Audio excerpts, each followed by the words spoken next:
Drop an ant into a jar and seal the lid. It will spend the rest of its life trying to get out. It has nowhere to go, but it wants to be free. That is its nature. It's the way every living thing is made. Once, a long time ago, I saw something at the zoo, a wolf lying in its cage. I thought about how this magnificent animal is the end product of millions of years of evolutionary design. A nose that could detect the faintest scent, ultrasonic hearing, eyes that could see in the dark, teeth and jaws capable of crushing thick bone, heart and lungs that could run him for hours in a sub-zero blizzard. And yet there he was, lying forlorn and full of despair. He was well fed. He had a clean habitat, water, and medical care. So what was the problem? He was sick with the knowledge that his wonderful powers would never be exercised again. And so he lay there, his head on his paws, staring blankly ahead at perhaps some imaginary forest that he could never reach because there were bars around him. They had not killed his body, but they were destroying his soul. God gave Adam and Eve freedom, even though he knew they would invite death into the world. That's how important freedom is in the divine scheme of things. And that's why we urge you to defend it, always.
tell you things are bad?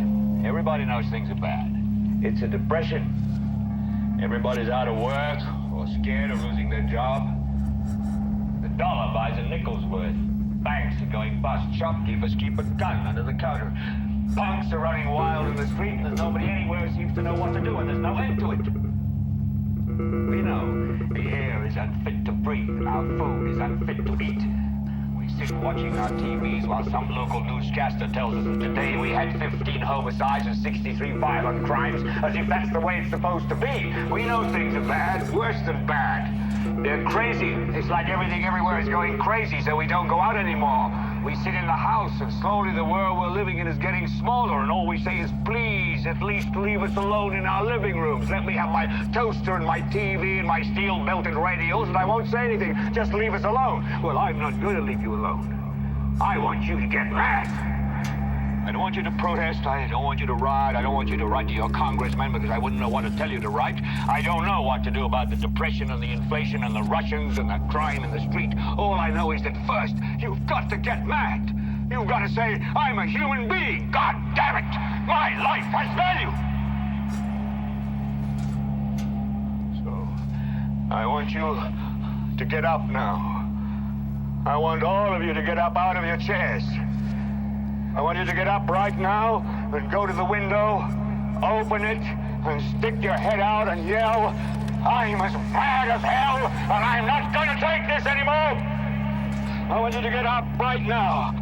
Get up, go to your windows, open them, and stick your head out and yell, I'm as mad as hell, and I'm not going to take this anymore. Things have got to change. How many stations does this go You've out got to get mad. You've got to say, I know it goes to Louisville and Atlanta. We're not going to take this anymore. Then we'll figure out what to do about the depression and the inflation and the oil crisis. But first, get up out of your chairs, open the window, stick your head out and yell, and say, I'm as mad as hell, and I'm not going to take this anymore.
here. See that chap over there? Get your hand off my penis! This is the bloke who got me on the penis before. Get some cups. Why did you do this? Up in the car. Get some cups. For what reason? What is the charge? Eating a meal? A succulent Chinese meal? Oh, that's a nice headlock, sir. Oh, yes. I see that you know your judo well. Good one. And you, sir, are you waiting to receive my limp penis? Now, get your hands off me. Ta-ta!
I'm sorry, but I don't want to be...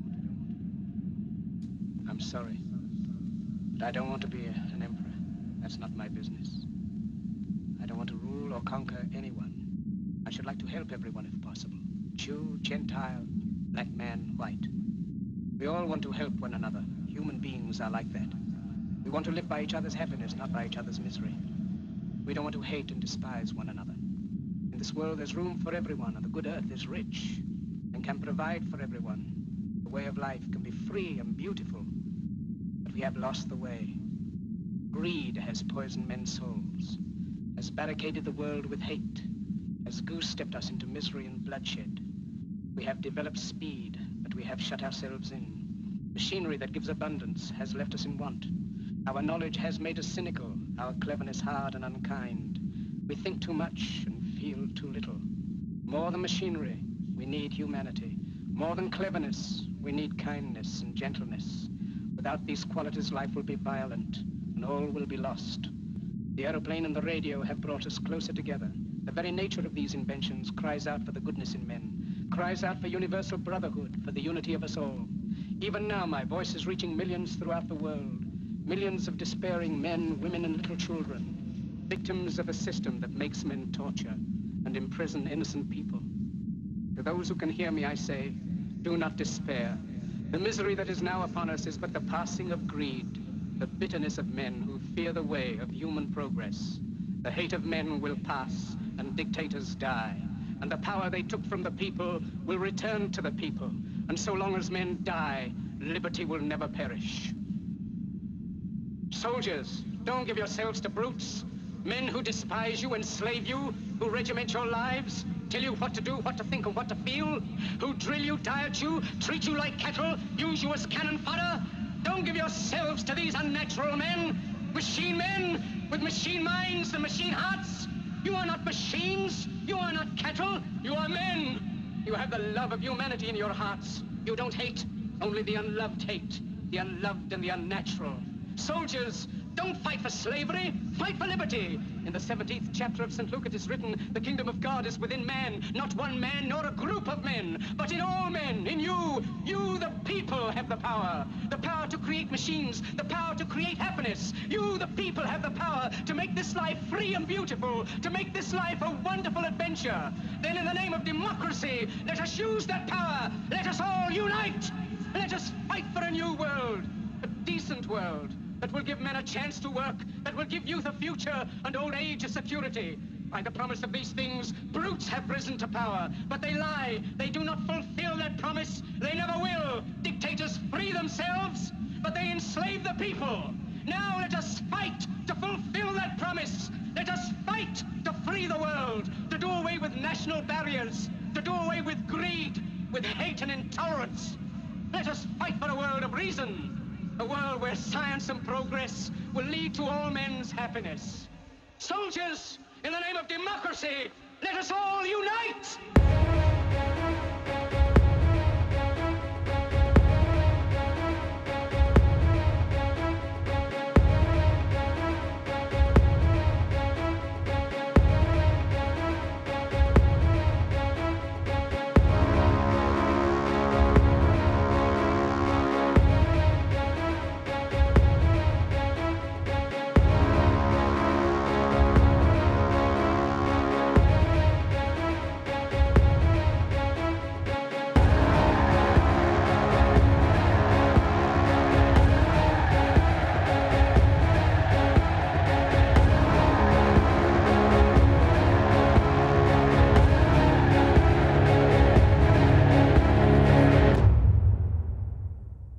GenerOZity.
Something nice. Just do something nice. You can either do something nice or not do something nice. Might as well do something nice. And that's where GenerOZity actually started from. All these people just giving all of their time to raise money for charity and have fun at the same time. And that's what this beautiful mess is. That's GenerOZity. Yeah.